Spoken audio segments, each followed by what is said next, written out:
Hey gang, this week's episode is proudly brought to you by newspapers.com, the ultimate playground for uncovering the grand slam moments of baseball's past. If you're a fan of the game, you're about to step into a time capsule of home runs and heroes.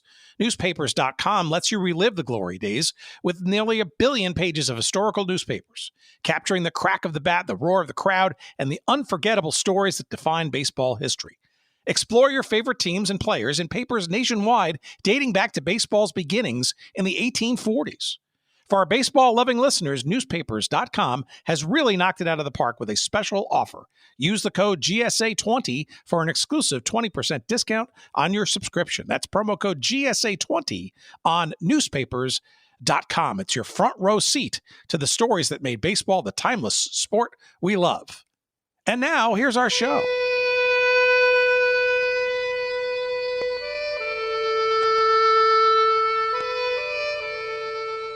This is the story about the early days of baseball. It is the story of what it was like and how it felt to be a baseball player at the turn of the century and in the decades shortly thereafter. This is also the story of America at the turn of the century and prior to World War I, a time of cobblestone streets and horse-drawn trolleys. It is the story of young man's hopes, his struggles, his triumphs, and his failures in what history has recorded as the quiet time. It is about the time when the fate of young men was seen as their own doing, and hard work was viewed as the pathway to success. It is about the time of carriages and hansom cabs, and the time when some men looked to the sky. It is about the time in baseball when Ty Cobb would win 12 batting championships in 13 years and had a .371 average in the 1 year he didn't win. It is about the time when home run champions could win the title with 6 or 10 or 19. It is about the time of John McGraw, Iron Man McGinty, and Christy Mathewson. The time of Walter Johnson, of Rube Marquardt, Tommy Leach, and Honus Wagner. All these were honored in their generation and were the glory of their times.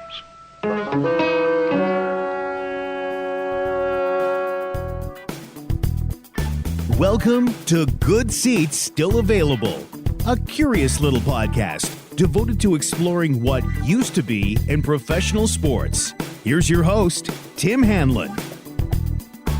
Well, greetings and salutations, my friends. It is indeed Tim Hanlon and is, of course, Good Seats Still Available, the curious little podcast that is devoted to what used to be in professional sports. We appreciate you finding us, and we are definitely going to be in used to be territory this week as we go back to baseball. And our brilliant guest, Kevin Baker, the author of the awesome new tome, and I do mean tome, but in a good way, about the history, the early history of baseball and New York. It's called The New York Game, Baseball and the Rise of a New City. And it is a fascinating take on the history of baseball, but seen through the lens of a growing metropolis, that being the New York City, well, metropolitan area for that matter, as in many respects, almost a cradle of the game. Certainly not the only place where the big time version of the game was played in the 1800s and early 1900s and beyond, but clearly influential. And that's probably understating the contributions of the 5 boroughs and the greater area that is metropolitan New York City. And the sport that, frankly, in those decades, those many decades, has become, was synonymous with the history of the region itself. And Kevin's take is fascinating, and it does, we take a spotlight to the earliest days of baseball. And as you'll hear in this conversation, that kind of really goes from, the earliest signals of a professional game in the 1800s to about almost pre-war, maybe mid-war, 1940s or so. You'll hear that this is but the only the first half of the entire story of New York and baseball. And the clip, I think, sets it up in, I think, a dramatic fashion, right? The movie that you may remember from back in the day, it actually came out in 1977. It was made in 1971, and it was based on a book written by a guy named Lawrence Ritter, a very seminal book called what's it called? The Glory of Their Times, of course, the story of the early days of baseball told by the men who played it. Now, anybody who's read that book will know that that is an absolute essential book to have on one's history shelf because it literally in first-person terms talks about a lot of the era that we're going to be discussing today with Kevin. The difference of our story today is this is largely through the lens of New York City, but half of the names that you heard there in that clip by the great dulcet tone narration of Alexander Scorby, a name that probably eludes you, but the voice is certainly unmistakable. In this Bud Greenspan made television movie out of the book, it really gives you a sense of how commingled the city and suburbs of New York City and that of baseball came together. And I couldn't think of a better book to kind of sort of set sort of the ground rules, if you will, for this conversation, because to know some of these players and in their first person voices, this book is almost a warm embrace of that look through the lens of Gotham. And I think you will enjoy not only this conversation, but I know you will enjoy this book. And again, it is called The New York Game, Baseball and the Rise of a New City. And it is by Kevin Baker. It is literally just out as we drop this episode. I think it's been out for nary a week. It is published by Knopf. Sorry, I never can pronounce that correctly because I always get screwed up on it. It's Knopf, Knopf. A long time and major imprint in the publishing world. So shame on me for not recognizing and remembering it the first time out. You can find it wherever good books are found. If you'd like to go down the street to your local independent bookseller and have them order up a copy for you, by all means do that. Or you can go to our website at goodseatsstillavailable.com. Search up this episode number 340, and you will find a convenient link or two to this book. And give a listen to this conversation first, of course, and run, don't walk to get yourself a copy of this. If you grew up in the New York area, you're going to love this. If you didn't grow up in the New York area and you're a baseball fan, you're going to love this because on both counts, you're going to learn a little something, right? You're going to learn about baseball if you're a New Yorker and you had a passing understanding of some of the teams. And I'm not talking about just the Brooklyn Dodgers and the New York Giants. I'm talking about teams that preceded even them and some of the versions of stadiums that preceded them, the older versions of Yankee Stadium, the older versions, plural, of the Polo Grounds. And I'm talking about teams like the New York Mutuals and the Brooklyn Atlantics, Excelsior of Brooklyn, the Brooklyn Tip Tops, lots of Brooklyn teams in there. Clearly the New York Giants in their various earlier forms, but also teams like the Newark Bears, right in New Jersey, Negro League teams like the Brooklyn Royal Giants, or the Lincoln Giants, or the New York Black Yankees, New York Cubans, and the Newark Eagles, etc. All of those teams are very much the threads of this conversation coming up right now with our new pal, Kevin Baker. Let's talk about the New York Game. It's not only baseball in New York, but certainly it's a conversation that gives New York a lot of props in the evolution of the history of the professional game. Here's the conversation we had a couple of weeks back. Please, as always, enjoy.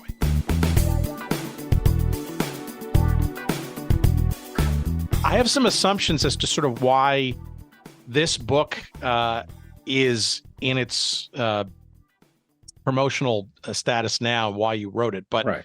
Give me a sense of, and our audience a sense of, why New York and baseball for you, because I think there's some professional giveaways, if you will, from some of your previous work. Yeah. You mean, for instance, like the first novel I wrote, which was Sometimes You See It Coming, and also did an As Told To with Reggie Jackson becoming Mr. October. talking about his first couple of years in New York. Yeah, I've been a New York City baseball fan since 1966. I've always, long been fascinated by the game. Uh, and in doing all sorts of reading into it and looking back on the game over the years, really came to realize that the modern game of baseball, as we know it, was really started in New York. People have played bat and ball games since we got off the savannah, all sorts of different games. There were Polish laborers at Jamestown Colony who played something called long ball. Bat and ball games go way back. But what we think of as modern baseball really came out of the Knickerbocker rules, which started in New York City. Well, sure, and a thing or two or seven about sort of the early days of New York Yeah. City. Maybe a little bit background of sort of Sure. that entree into not only your professional career, because you're not born and raised in New York. I know you went to college at Columbia, but Yeah. I'm curious as to where and why and how that sort of interest slash expertise, if you will, over the years has sort of came about. Sure. I mean, both of my parents were born in the city. My father was born in Fordham Road, and my mother was born up in Washington Heights. I was born in New Jersey, and grew up partly in Massachusetts, a place I absolutely love, except it was hard being a New York sports fan up there. And, came back here for college and have really made, a great deal, as you say, a great deal of my career writing about New York history, including historical novels. I've written four large historical novels about the city: Dreamland, Paradise Alley, Strivers Row, and The Big Crowd. I've written a lot of nonfiction about the city too. It really has become, sort of a fascination over the years. So as this topic sort of swirled in your head, I'm curious as to Yeah. why you didn't go the fictional route versus the non-fictional route, which you chose for this book. Yeah, well, I've already, written a baseball novel, and this was it really was the brainstorm of my editor at Knopf, Andrew Miller, who I've known for many years, and he came up with this back around the turn of this century when New York City baseball was at one of its heights, one of its golden ages. The great moments, 1998 into the early 2000s, where it seemed every year one or both New York teams had a real shot and were playing in the playoffs. Incredibly exciting games, and the first subway series in the city since 1956 and 2000. So this was a very exciting era. The whole town really seemed enthused about baseball. You had that memorable meeting in Bryant Park, big kind of rally, like a citywide rally in the heart of downtown Manhattan, right off Times Square, where right before the 2000 World Series, where everyone was out just really enjoying it. It was sort of this great moment in New York. I think the rest of the country hated it. The 2000 World Series had terrible ratings, but were for a few years the worst ratings of any World Series. But for New Yorkers, this was great fun. So the book, to a certain degree, came out of this great moment. Well, I love it, especially because I too grew up in my case, northern New Jersey, and Right. and inherited Mhm. a New York Yankees a fork of baseball Yeah. fandom, whether I liked it or not. Yes. Yeah. My paternal grandfather was in the printing business and worked with Ah. Topps baseball cards, and the New York Yankees Right. was Right. one of his big accounts. And my maternal grandfather was in the wholesale liquor distribution business, and one of his Ah. big clients was Ballantine Ale, Ah. another Okay. indistinguishable connection to the Yeah. Yankees franchise. So, but Where in, if I may ask, where in northern New Jersey were you born? little town called Hohokus, Okay, I've near heard of Ridgewood, Saddle Ho-Hocus. River. I Okay, was yeah. I was born in Passaic, so we Yeah. kind of we kind of gravitated to a little Uh, higher order existence. But I will say, look, any child of that era and from that region, right? Just by birthright, probably yeah, not unlike Boston and some other areas, right. or Chicago, right? You sort of kind of grow up and you have that sort of bias sort of built in, Oh, yeah. but it's only as you get older do you recognize just how deeply those roots go. And in this particular case, right? I mean, Yeah. there's even a more fascinating sort of era, even before the Dodgers and the Yankees. I mean, that you know vividly sort of portray in this stuff. I mean, you mentioned the Oh, thanks. Knickerbocker style of baseball. The Yeah. Knickerbockers were one of the first baseball teams ever, like Yes. in professional baseball, right? So, Yeah. Yeah, very much so. And that for years is one of the myths about the start of American baseball. And there are many terrific myths about it. One of which led to the Hall of Fame being in Cooperstown, as opposed to maybe New York, where it probably deserves to be.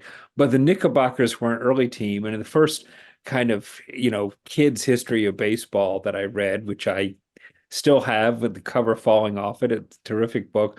But they talked about how the first real baseball game was over in Hoboken on June 19th, 1846, between the Knickerbockers and the kind of mysterious New York Baseball Club. And the Knickerbockers lost 23-1. And even as an 8-year-old, that story seemed kind of suspicious. How was it that the Knickerbockers were the first team, but they they got their butts handed to them by this other team that was practically anonymous. And so looking into it over the years, you realize, of course, that that wasn't how it started. But the Knickerbockers were the team, were the club of guys, clerks, doctors, others, uh, playing ball who first kind of consolidated the rules. And those rules became modern baseball. well, it also was a wellspring. I mean, you also get into not only sort of the clubs, like Brooklyn in Uh-huh. particular, Yeah. and the upper regions Mhm. of Manhattan and the various, Yeah. but also the various playing fields too. Yes. And Yeah. there's no better sort of, I guess, microcosm of all of that is the polo grounds, right? And it Yes. kind of revolves around, okay, which one are you talking about, right? Because it's not all the same. Yet Right. literally those eras of the polo grounds almost is synonymous with sort of the rise and the change and the evolution of the game writ large, as well as in New York. Sure.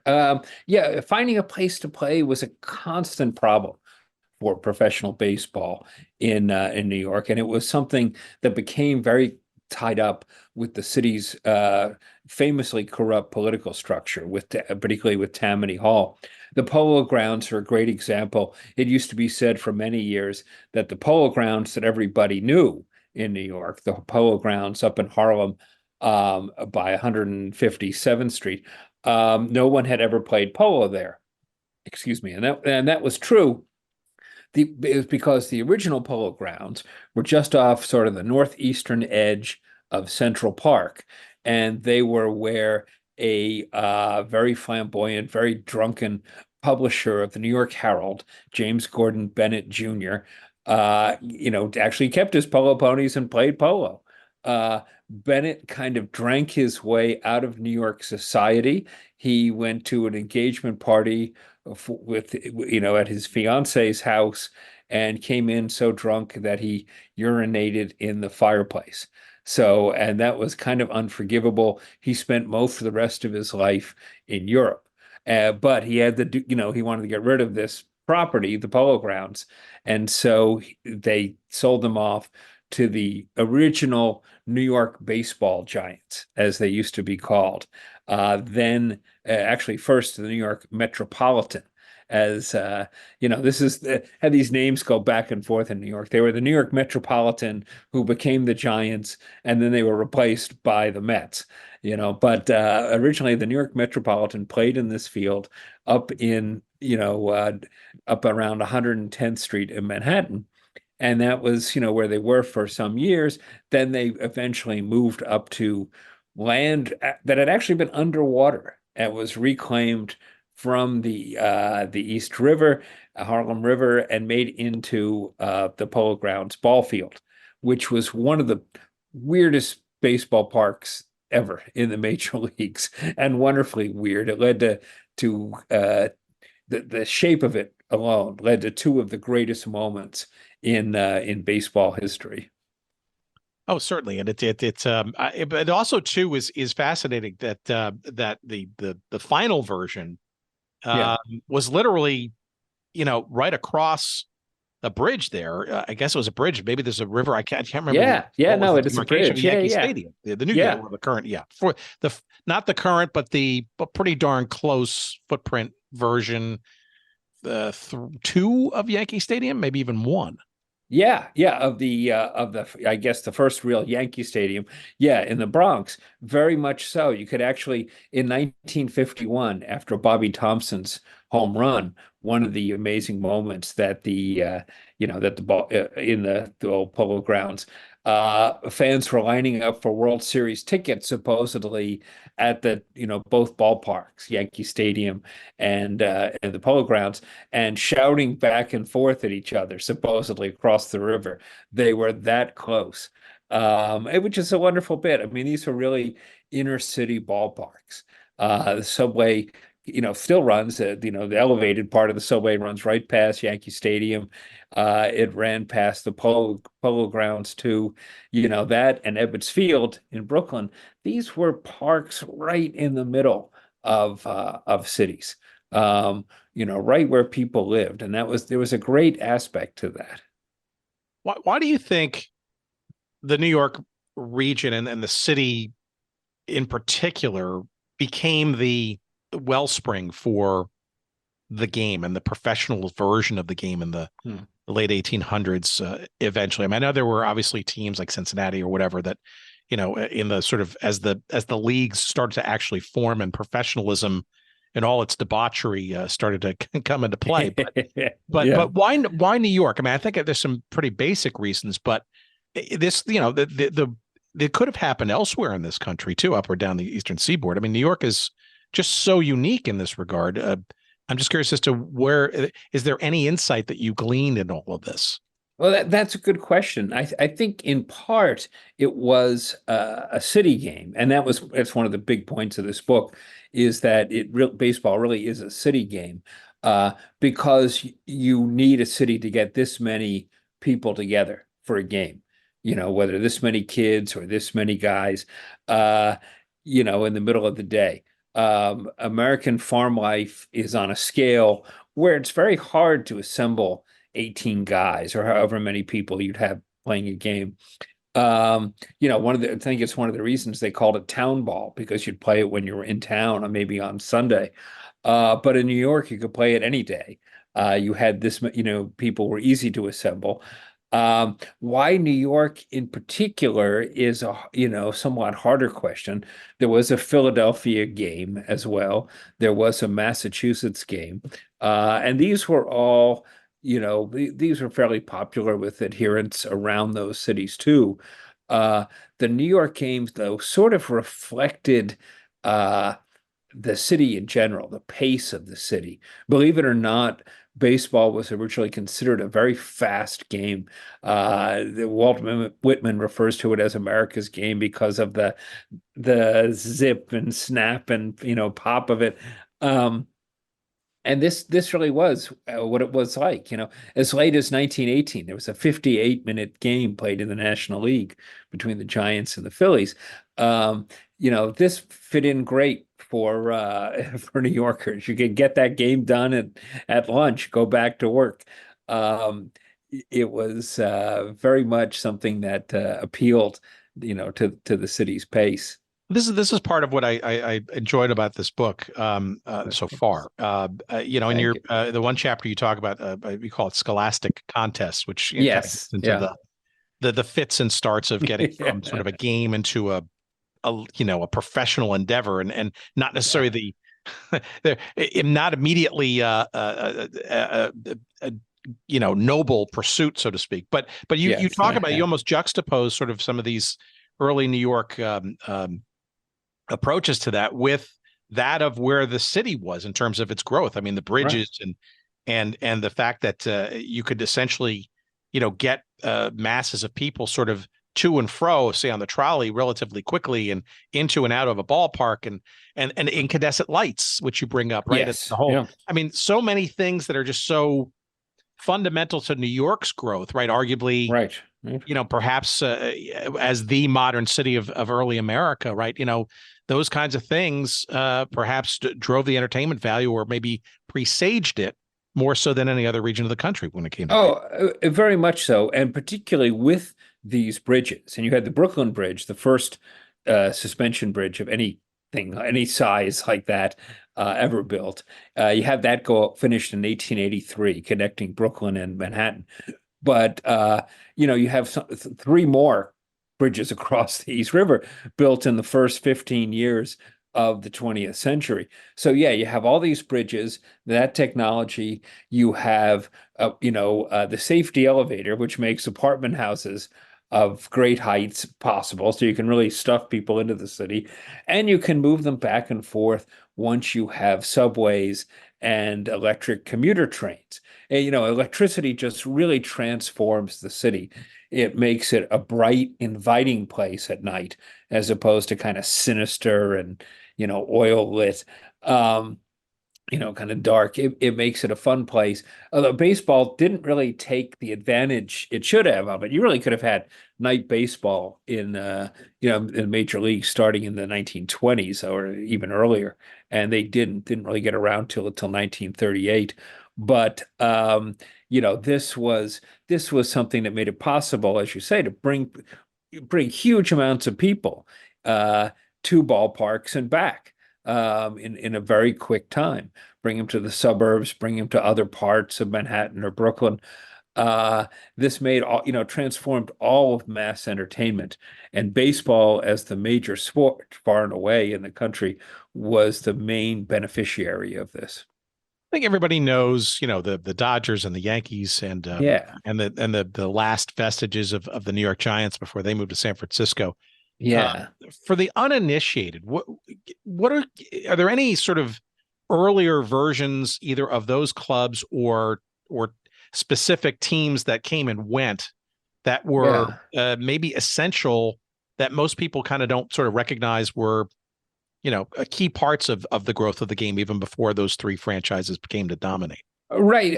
There were earlier, New York actually got off to a terrible start. You have the National Association, which is formed in 1871. And from what I could find, it's the first sporting league anywhere ever, which is kind of amazing. Um, and you have the New York Mutuals, this kind of corrupt team, unsurprisingly, since they're run by Boss Tweed.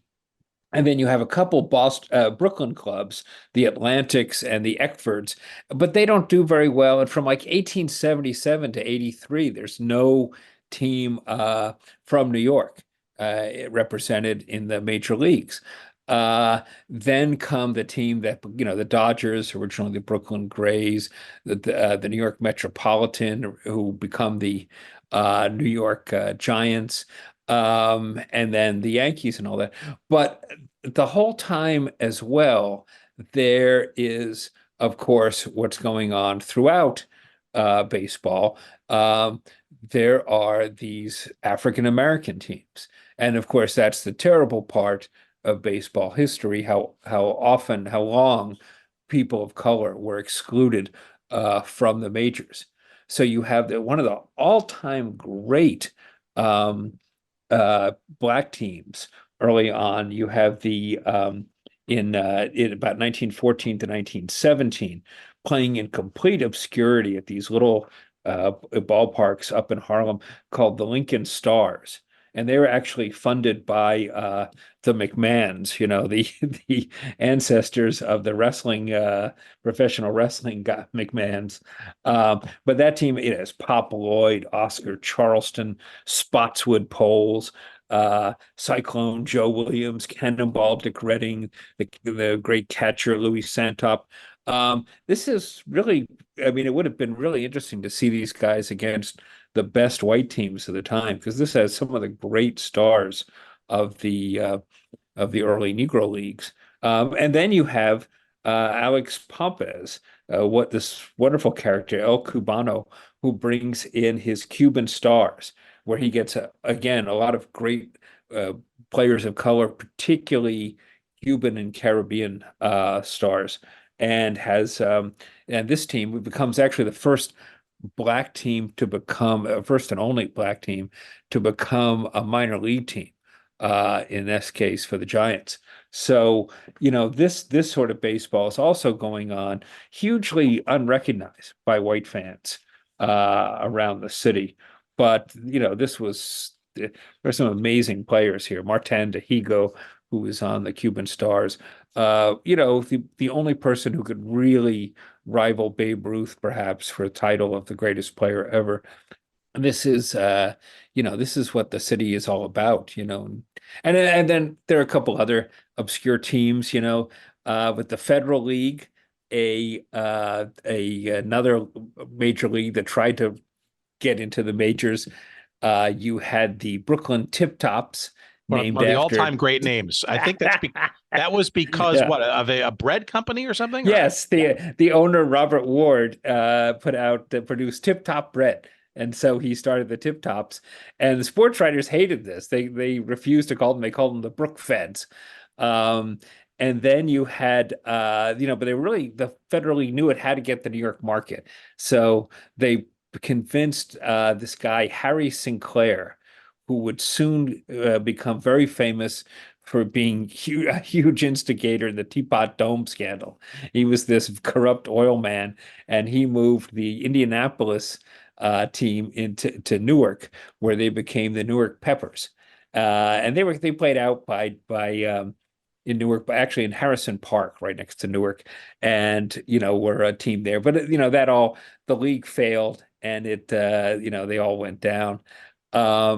You also had an amazing bit in 1890, the strike year.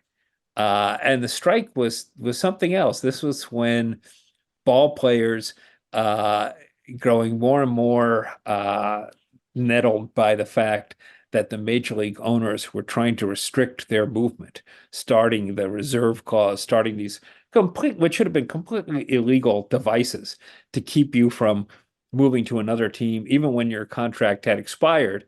So the players formed their first union under this guy, John Montgomery Ward, who was this amazing, lawyer and player by day, lawyer, law student by night. Yeah. Oh, incredible. And he had married a leading Broadway actress, had another one as a mistress. You wonder where he found the time, but he organizes the players into this union, and they go on strike and form their own league, the Players League. And it gives the two then extant major leagues a real run for their money. The National League and what was called the American Association, not to be confused with the later minor league, were the two majors. And they had this huge knockdown, drag out fight. At the time, there are 5 major league teams in New York City. It's all-time record. You have the Brooklyn Wonders, who are the Players League team. There are 2 New York Giant teams. There's also the Brooklyn Dodgers, or Bridegrooms, and there's a team called the Brooklyn Gladiators. Wonderful name, a terrible team. Actually lost one game when they ran out of baseballs and had to forfeit. They were being hit into the Gowanus Canal, and I guess nobody wanted to go after them. So you had this huge fight this way, and it included this epic pitching duel between Amos Russi, the Hoosier Thunderbolt, and Kid Nichols. up in the Polo Grounds, and the field right next to the Polo Grounds that the Players League built, Brotherhood Park. And people got wind of this game happening in the National League Park, and they kind of drifted over from the Players League Park to watch this. Kind of an amazing moment. These two games being played just about cheek by jowl in the city. So yeah, I mean, and you're again, this is another microcosm, right? Because all these leagues, right? I mean, you're talking about 5 teams across the spread. I mean, New York is an epicenter for this, and there's no challenger league, whether it's players or federal or whatever, even Negro leagues too, for that matter. They can't, and it will not be taken seriously without at least one franchise in the New York metropolitan area. And it's almost like a cheat sheet about how these leagues came and went and what their dynamics were, which ones were selling beer and which ones were prevented from doing so, and that kind of stuff, right? Very much so. The American Association kind of made its bones by people called it the Beer and Whiskey League.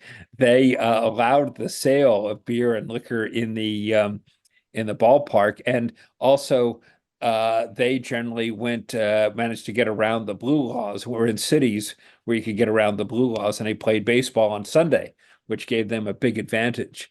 This was, and you had, it was pretty wide open. You had things at one point you had what was called a German disturber at third base, which was a literal barrel of beer. And you could go and if you got to third base, the third base coach would allow you to have a ladle full of beer, So, and there are a disturbing number of episodes going on with fans getting so liquored up and so upset at the umpires that they attack them with hails of bottles, and the umpires having to fight for their lives to get off the park, to get off the field. So it was a very rough and wide open sort of sporting life at the time. The American League comes when it started, tries to get into New York, and the Ban Johnson, who's the very kind of fussy, dramatic president of the league, tendency to cry at the drop of a hat, but he wants to get back to these scholastic contests and fair play and make it a place for ladies to come. Ball teams all had Ladies' Day. They would encourage women to come.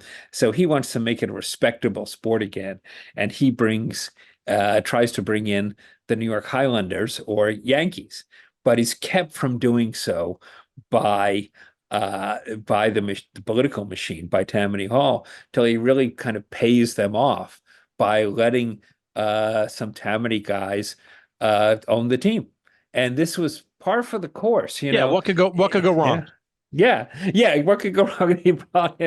They brought in Big Bill Devery, the most corrupt police commissioner in New York City history, which is saying something, and Frank Farrell, the leading gambler in the country, and this is the thing. If you didn't play ball with Tammany Hall, they would do something like run a street through your ballpark, which is what happened to the first Polo Grounds, which is what happened to the Yankees' first park, Hilltop Park, up in Washington Heights.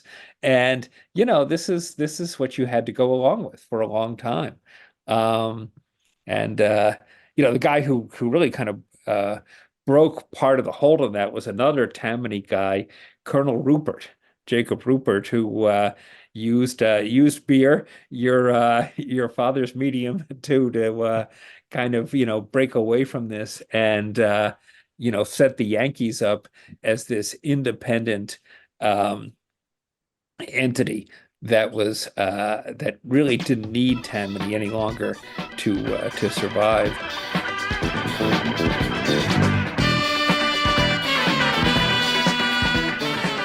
All right, what's this? Newspapers.com. Fantastic. Hey, today's podcast is proudly brought to you by Newspapers.com, the ultimate playground for uncovering the grand slam moments of baseball's past. If you're a fan of the game, you're about to step into a time capsule of home runs and heroes. Newspapers.com lets you relive the glory days with nearly 1 billion pages of historical newspapers. capturing the crack of the bat, the roar of the crowd, and the unforgettable stories that define baseball history. Explore your favorite teams and players in papers nationwide, dating back to baseball's beginnings in the 1840s.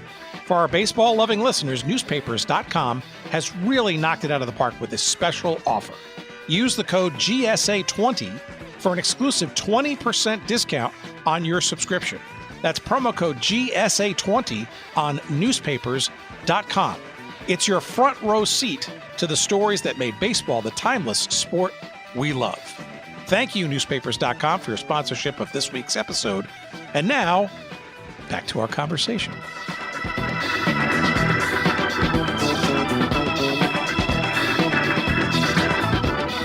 All right, a couple of things I'm just curious about from your process and stuff. So we've heard from numerous other researchers and authors and historians or however they present themselves on these things that when one does research, especially around early baseball teams, and I got to think New York is no exception and maybe a bigger version of this.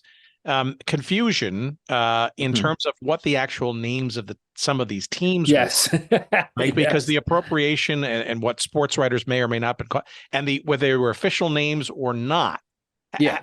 Examples and how do you weed your way through that so that you don't lose your mind?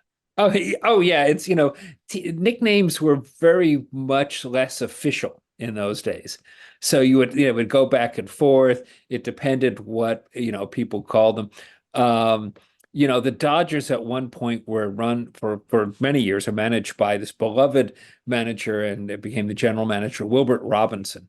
So they would, the sports writers started dubbing them the Robins after him. And then they, to fit into a headline, then they made them the Flock. So to the time they moved out of Brooklyn after the 1957 season, they would still be referred to as the Flock in headlines.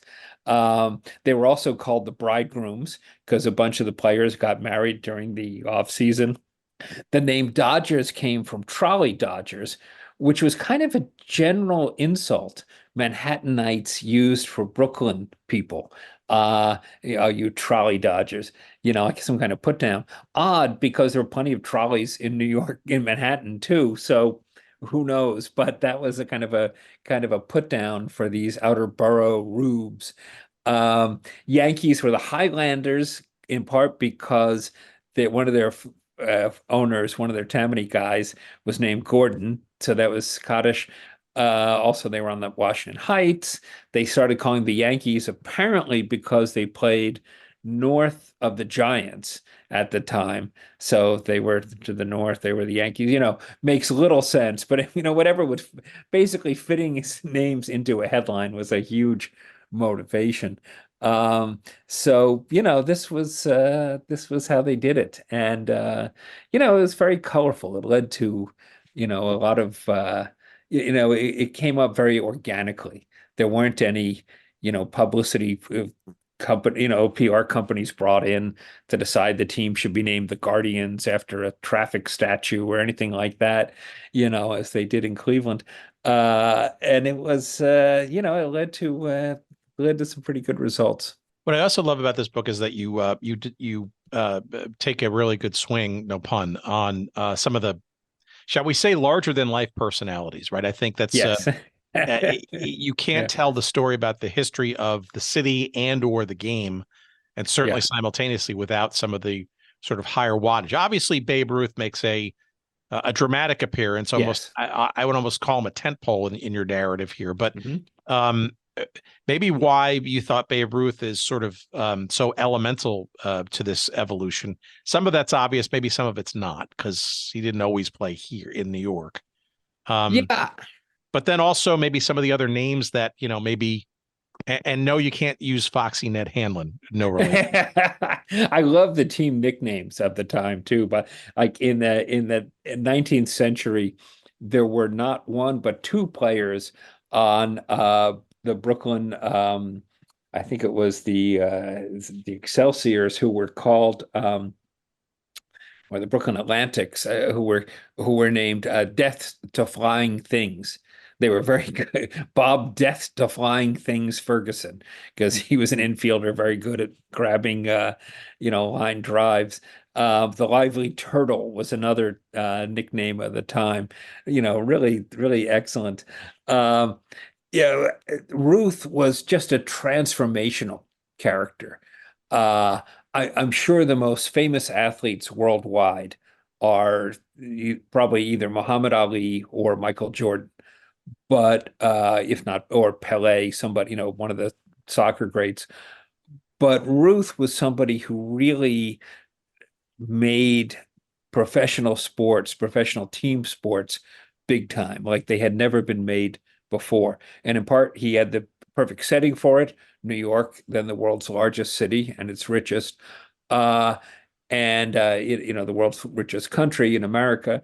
But also, he was just this sort of fabulous character.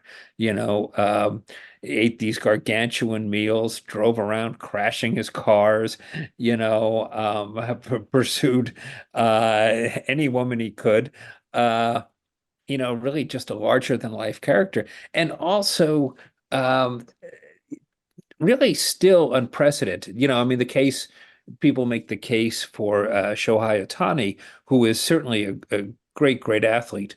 But Ruth was really the best left-handed pitcher in the game, and beat the best right-handed pitcher, Walter Johnson, constantly.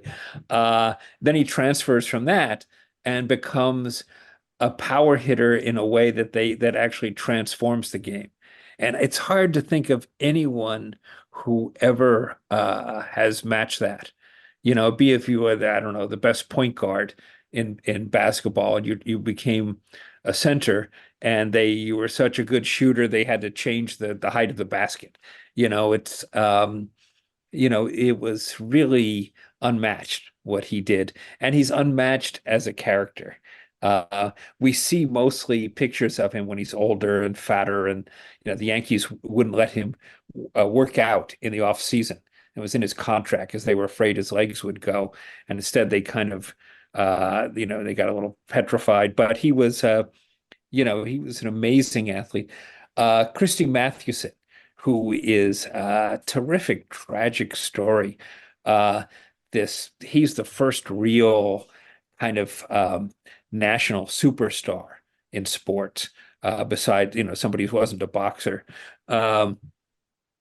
This fantastic pitcher, this kind of goody-goody from with a college education, but who comes in and makes himself just beloved by his much rougher teammates, and ends up with his wife rooming with a manager, John McGraw, and his wife. I think if Frank DeFord said, like, has there ever been another case of this in sports history, where the star of the team and the manager were lived together for X number of years.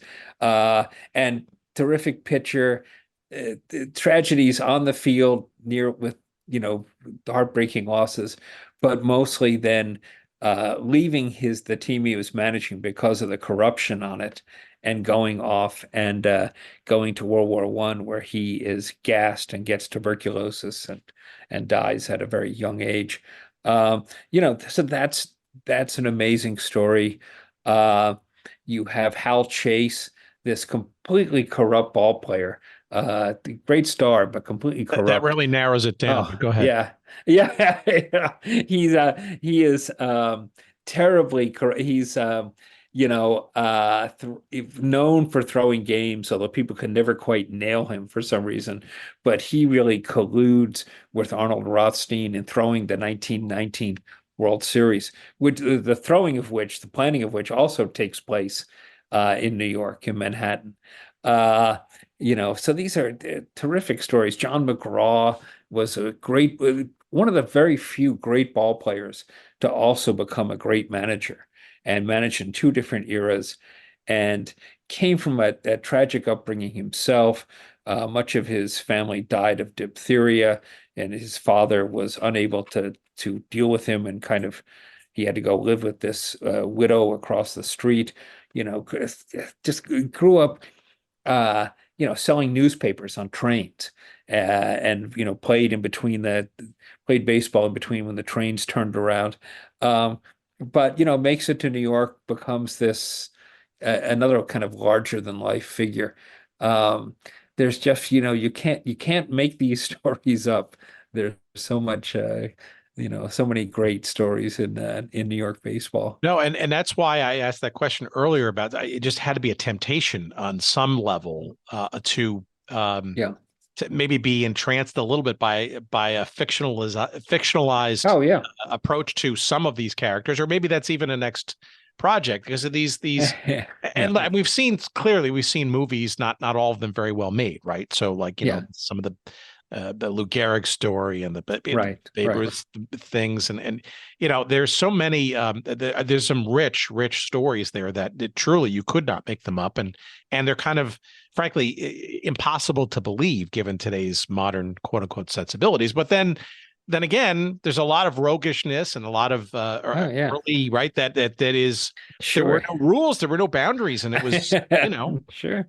Sure. Well, the first novel I wrote, Sometimes You See It Coming, was based in good part on the life, and partly on the life of Ty Cobb, God, yeah. um, who whose mother mistook his father for a prowler and shot him with the family shotgun one evening, which I think accounts for a lot of Ty's particular psychology. But it's yeah, I mean, these stories are kind of larger than fiction. They're kind of difficult to believe. I mean, Garrick is an amazing story.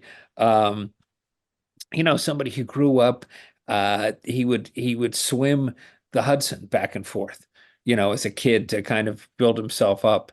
Um, Tremendous athlete, always in the shadow of Ruth, this quiet guy, somewhat mysterious, quite bright. Went to Columbia, would go to go to opera and weep and such, but at the same time didn't really seem to know what to do with himself for much of his adult life off a ball field. He would go, he would come back from the stadium and get up a game with the local kids, or he'd go to an amusement park and like ride Playland and ride on the roller coaster over and over. He may have lost his virginity to the baseball Annie he married, and then is struck down by this horrible disease, by ALS, and this makes the most famous speech in the history of the game when they give him this day. It's you just you can't make it up, and it's an incredible epic, this time and the games and the way they were played. I think it's something for everyone, I hope. In the as we sort of round the corner here, Sure. it's very interesting, and I almost wonder if you did this on purpose, right? Is Yeah. you cul-de-sac this book Mhm. at the feet of the end of the war, so the middle of the Right. 1940s, Right. which is interesting from a baseball history perspective. I wouldn't call it convenient because I think clearly the 50s and beyond became a more there's been plenty of ink spilled on the whole Dodgers and Giants ripping the hearts out of New Yorkers and two-thirds of the baseball Right. teams Right. leaving and all that kind of stuff. But I guess that the question in there is that by that sort of period of time, so Mhm. obviously in the Depression Yeah. era, 30s, and then the early 40s with the war and stuff, it's by that point aside from some Negro League teams, right? You have the three major franchises there, and I Yeah. think it's really intriguing there because I got to think if you're outside the New York area, you hated to see these various Subway series. If you were a New Yorker, though, you had to love every bit of it. But it also spoke to, frankly, how relatively few teams there were versus Yeah. where we are today in terms of franchises, right? New York just had so much history, and by having three franchises, they were 3/10 or 3/14 of the teams in all of baseball, right? So it just Yeah. by the numbers just would have to it wouldn't be a shock that at least one New York team would certainly be around come pennant and World Series time. Oh yeah, yeah. For 50 years, you had 16 teams in the major leagues playing in 11 cities, sometimes sharing ballparks. Uh, but the New York teams were much more successful than mostly. By way of comparison, there was one Subway series in Chicago, 1906. There was one Subway series in St. Louis during the war, 1944. There was never a Subway series in Boston. They almost made it in 48. So, New York was, whereas you had, let's see, you had something like from 1949 through 58, every team that, well, except for 50, yeah, 1949 through 56, uh, every world champion was from New York. Um, and this was very dominant. Yeah, everybody must have hated it. However, it became, a thing that people loved to a certain degree. Sports writers loved going in to New York to cover the World Series. You'd go in, be a game every day. In the evening, you went to see the best theater in America. You went to the best nightclubs. It was, New York was really the big town. And this was very attractive to people, even if they were passing through ball teams, the sports writers, everybody. And we get into that more. I carefully planned it in the sense that I wrote the entire thing so damn long that my publishers, who were very forbearing, at Knopf, said, let's cut this in two and make it two books. But 45 is a good place to end the first one in the sense that this is the end of the war and the pressure to allow everyone into the game, to allow Black and Hispanic players into the game becomes too much for Major League Baseball to resist. Branch Rickey is already in Brooklyn. He's going to bring in Black players to the Dodgers. Tom Dewey, very good civil rights governor, Republican governor, very good on civil rights, has pushed through the first state law in New York State, banning discrimination in the workplace. So this is going to make it inevitable that we have players of color, and they're most likely going to be in New York, and that's where everything changes. So we leave it there. But I hope people are enthralled enough that they'll buy the second book All right. too. So breaking news here. Did we bury the Yeah. lead that there will be a part two to this? Yeah. Yes, there is a part two. It is written. It needs to be edited, and edited Okay. severely, but that'll be That's out in the spring of 2026. all right. We are that. So I'm ecstatic about that. All right. So let's. So let me ask you one last question, and I'll let you do some Yeah. promotion. Okay. Yeah. I'm really curious though, as you went back in time in the earliest days of this, how much Yeah. did you think you knew about sort of the game in New York and its history entwined? Mhm. And were there any surprises that kind of you came across that maybe thought it maybe altered your thinking, maybe of the city or the game or that kind of stuff, or did it all kind of sort of fall in line with what you historically had known both histories to be? I knew a lot of it because particularly for this novel, Paradise Alley, I did a lot of research on New York at the time when the game was first taking off. So, but nonetheless, the characters and just how all this came about, excuse me, was pretty amazing. And digging up some of these individuals, just what the role, for instance, that was played by Doc Adams, the guy who really should be, if anybody's going to be considered the father of baseball, he really should be, was quite interesting. The shortstop for the Knickerbockers, who was also their secretary and put down the New York rules. Fascinating guy. Abner Doubleday, pretty interesting, though he had nothing to do with baseball. He was best friends for 20 years with the guy who was president of the National League and never mentioned baseball. So, all of that sort of stuff was tremendous fun and very interesting. But yeah, I knew a great deal about the city already.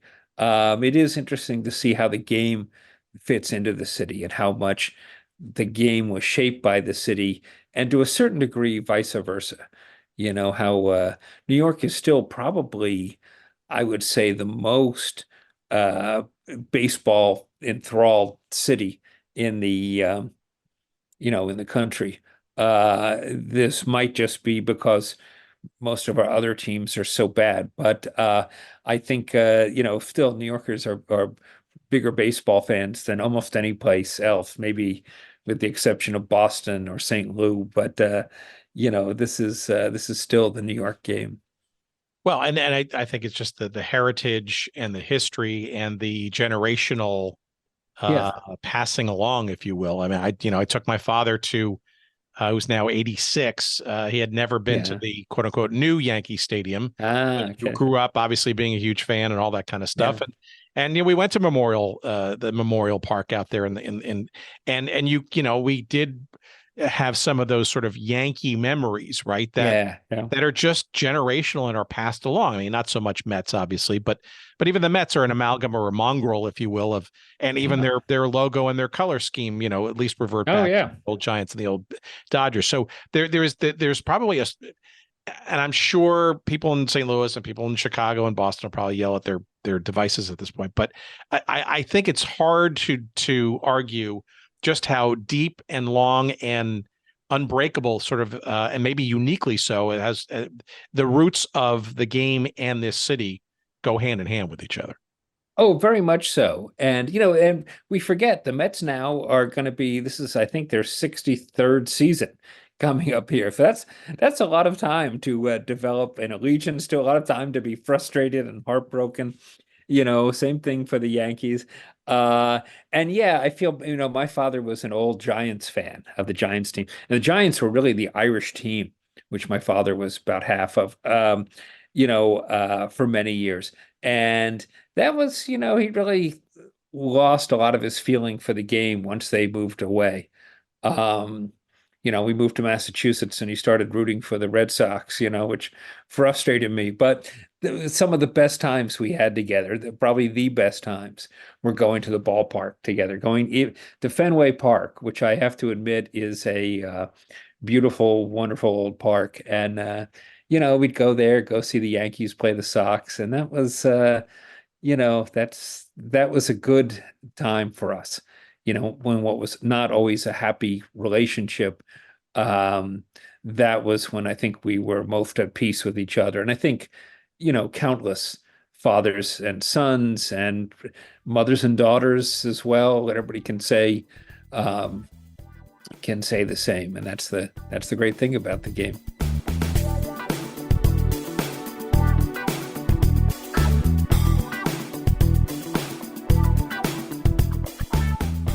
All right, our thanks to Kevin. The book is a must-read, highly encouraged, and run, not walk, to go get yourself a copy. It's called The New York Game, Baseball and the Rise of a New City.